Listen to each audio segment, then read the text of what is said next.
कोलकाता में महिला resident doctor के साथ रेप और मर्डर के बाद पूरे देश में डॉक्टर हड़ताल कर रहे हैं। इसी क्रम में आगरा के एसएन मेडिकल कॉलेज के सामने मानव श्रृंखला बनाकर विरोध प्रदर्शन किया गया। हड़ताल पर बैठे डॉक्टर्स ने कहा कि कोलकाता की महिला डॉक्टर को न्याय मिले और हम लोगों के लिए सेफ्टी और सिक्योरिटी को लेकर सरकार कानून बनाए, इसीलिए हम लोग हड़ताल पर हैं। वहीं डॉक्टर के साथ इस विरोध प्रदर्शन का सभी धर्मों के धर्म गुरुओं ने भी समर्थन किया और न्याय की मांग की। हम लोग डॉक्टरों पर, स्टाफ पर, रेजिडेंट डॉक्टर्स पर हो रहे बढ़ते हुए अत्याचार के विरोध में आज आंदोलित हैं। एक दिन की हड़ताल रखी है। पश्चिम बंगाल में जो विभत्स दुर्दांत घटना हुई है उसकी निष्पक्ष जांच की मांग करते हैं। उम्मीद है सीबीआई की जांच से कुछ नतीजा निकलेगा। असली आरोपी अभी तक पकड़े नहीं गए क्योंकि वहाँ मिनिस्टरों के लड़के इन्वॉल्व हैं और उनकी सरकार से, ममता बनर्जी की सरकार से हमें कोई भी जांच की उम्मीद नहीं है, सजा की उम्मीद नहीं है। हम चाहते हैं कि ये सर्वोच्च न्यायालय इस केस को अपना संज्ञान में ले और अच्छे से इसकी जांच के बाद सबको सजा दे, कड़ी से कड़ी सजा दे और सरकार, केंद्र की और राज्य की सरकार एक कानून पारित करे, डॉक्टरों के साथ हिंसा ना हो किसी भी प्रकार की। उसके लिए हम आंदोलित हैं। और सबसे बड़ी बात यह है कि समाज के हर व्यक्ति ने हमारा सहयोग किया है, समाज के हर धर्म गुरु ने हमारा सहयोग किया है। हम सबके आभारी हैं, बहुत बहुत आभारी हैं और हम उम्मीद करते हैं कि अगर न्याय नहीं मिला तो हमारी हड़ताल आगे ऐसे ही चलती रहेगी। इस वजह से आया हूँ कि इतना अत्याचार असहनीय है, सिर्फ डॉक्टरों के लिए नहीं है, पूरे देशवासियों के लिए।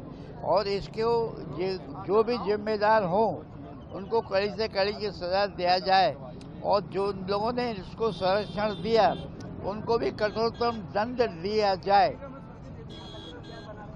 ये बात बिल्कुल उचित नहीं है कि आप किसी निर्दोष व्यक्ति के साथ हत्या करें या और कुछ करें और कुछ गलत काम करें और संरक्षणदाता उसको दबाने की कोशिश करें ताकि ये मामला खुल नहीं जाए, क्योंकि ना वो उनके ही अपने आदमी थे। इस समय देश का वातावरण आपके चैनल के माध्यम से हम सभी लोग समझ रहे हैं और जैसा पता चल रहा है, डॉक्टर्स वो लोग होते हैं जो जान बचाने का काम करते हैं। अगर उनका साथ में भी अगर इंसान अगर ऐसा व्यक्तित्व कार्य कर रहा है, क्षमा कीजिए, फिर ये अपराध क्षम्य नहीं है। दूसरा एक चीज़ और मैं कहना चाहूँगा कि कहीं ना कहीं न्याय प्रणाली में लोगों का विश्वास कम रह गया है और उस न्याय प्रणाली में विश्वास को जगाने के लिए आज ऐसा कठोर कदम उठाना चाहिए, खास तौर पर हमारी मोदी सरकार को, प्रदेश की सरकार को, उस प्रदेश की सरकार को जिसके यहाँ पर उस प्रदेश में ये कृत्य हुआ, उनको अब बंद कमरों में फांसी नहीं दी जानी चाहिए, बल्कि उनको खुलेआम, सरेराह और सरेआम जब तक दंड नहीं दिया जाएगा तब तक ये अपराध होने बंद नहीं होंगे। और दंगों की आड़ में ये सब तो कतई बर्दाश्त नहीं होना चाहिए।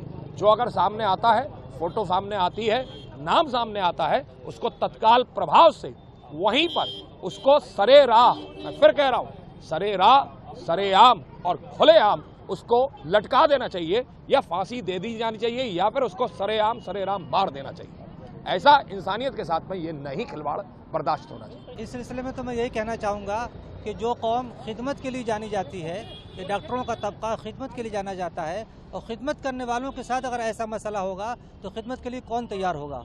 मैं हुकूमत से मुतालबा करता हूँ कि सख्त से सख्त सज़ा मिलनी चाहिए और आइंदा ऐसा न हो, इसका इंतज़ाम होना चाहिए। ये बहुत ही निंदनीय घटना है और इसमें जब हम किसी की सेवा करके किसी के जीवन को दान देने की कोशिश कर रहे हैं, ऐसी अवस्था में उसी व्यक्तित्व को जो जीवन का दान दे रहे हैं और आप उसके साथ इसे निर्मम हत्या करते हैं और उसके साथ अभद्र व्यवहार करते हैं, उस तरीके से जो रेप हुआ है ये निंदनीय है, हमारे भारत को शर्मसार किया है।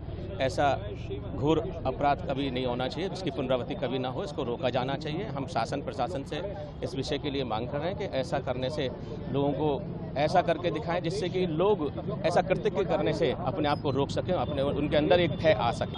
IMA के आह्वान पर जो डॉक्टर के जो कलकत्ता में जो घटना हुई, जो हमारे भगवान का रूप माना जाता है, उस महिला डॉक्टर के साथ जिस तरह से रेप करके और जिस तरह से कायराना उनकी हत्या की गई, जिस पर सब कुछ रोष है। और हम लोग जो जिस भी सरकार के यहाँ ये काम हुआ है उससे कहते हैं वो किसी भी बात में करके जो भी इसके हत्यारे हैं उनको बेनकाब किया जाए और सख्त से सख्त सजा दी जाए।